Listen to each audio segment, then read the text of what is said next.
Bertie the bus was giving some visitors a tour of the island of Sodor.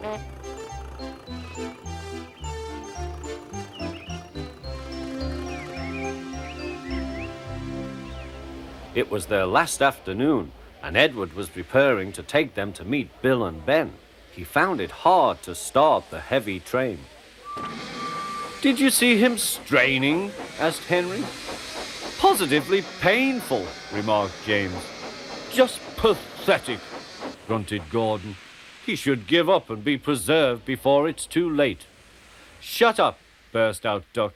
"You're all jealous. Edward's better than any of you." "You're right, Duck," said Boko.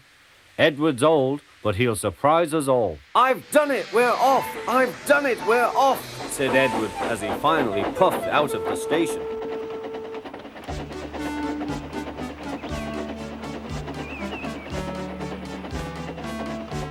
Bill and Ben were delighted to see the visitors. They loved being photographed. Later, they took the party to the China Clay Works in a brake van special.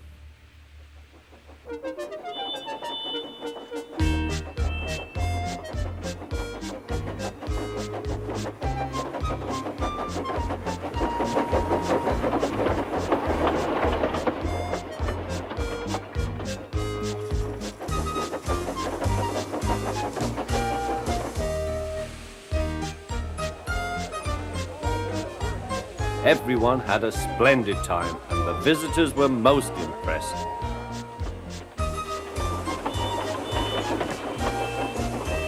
Then Edward took the visitors home.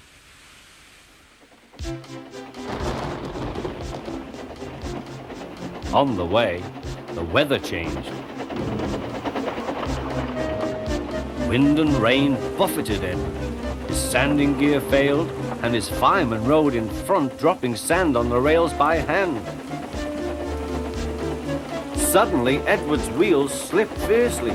With a shrieking crack, something broke.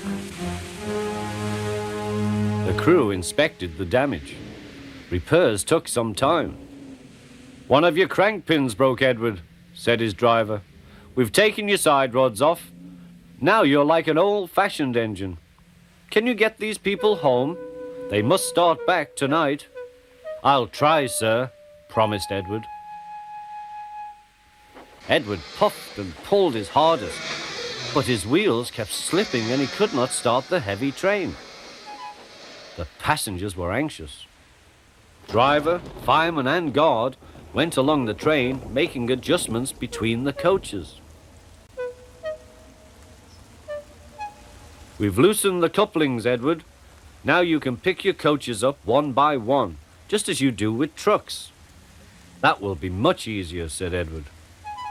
"Come on," he puffed, and moved cautiously forward. The first coach moving helped to start the second, and the second helped the third.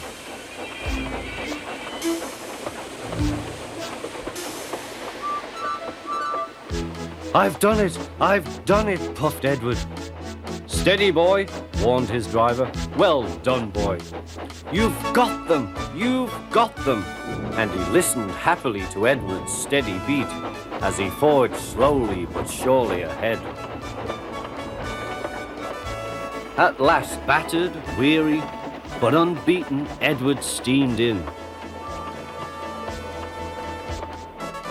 Henry was waiting for the visitors with the special train.